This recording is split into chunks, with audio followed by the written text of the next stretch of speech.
Çarşamba, Perşembe,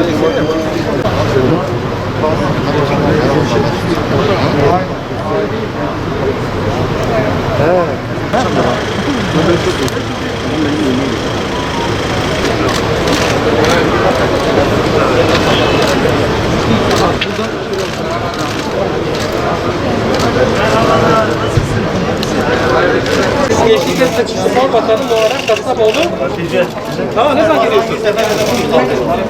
Süleyman. 3, 4, 5, 6, 7, 8, 9, 10 var mı şu anda? Sun mu? Evimiz evlatlar. 2 yıla yakın bir süredir biz buradayız. Evlatlarımızı istiyoruz, tehdit ediyorlar. Evladımızı istiyoruz, evimizi yakıyorlar. Başta konuştuğunuz 2 kız çocuğu benim. 2 kız çocuğundan biri Hatice. Evet. Yani yeter artık. Hasretlik bitsin. Ben geçen İsviçre'den bir ziyaretçimiz vardı. Anlatıyoruz. Derneğinize sağlık. Çok teşekkür ederim. Hoş geldin. Sayın Bakanım, ben de 8 sene Ceylan'ın acısı çekiyorum. Ben burada bir kadın... Sayın Vekilim biliyor ben sürekli tedavi alan bir adayım. Hani bunu bize yaşatmasınlar. Mecliste Kürtlerin temsilcisi diyorlar. Yıllardır en çok zulmü HDP bize yaşıyor. Baskı altında millete oy kullandırıyorlar okullarda. Yok ben %60, %70 Diyarbakır'da oy alıyorum. Hayır. Sen %30 da alıyorsun. Çünkü hep baskı zulmü altında millet oy kullanıyor. Bu böyle bilinsin. Allah sizden razı olsun.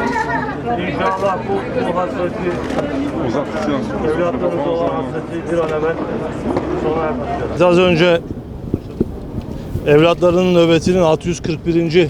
gününde olan analarımızla beraberdik.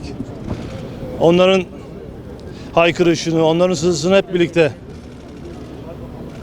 yaşadık, işittik, gördük ve hakikaten bir kez daha ifade etmek isteriz ki bu vatanın evlatlarına, bu vatanın analarına hiç kimsenin bu hüznü, bu çileyi yaşatma hakkı yok.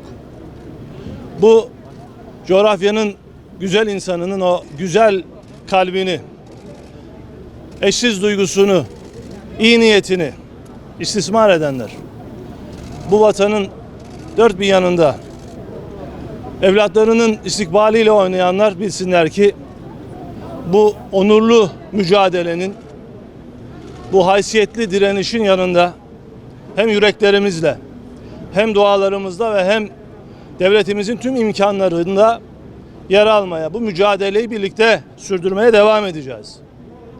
Bu ülkenin her bir evladı bizim göz bebeğimiz. Bu vatanın anaları, onların hüznü bizim hüznümüz ve onların yüreği bizim kırmızı çizgimiz. Bir kez daha söylüyorum.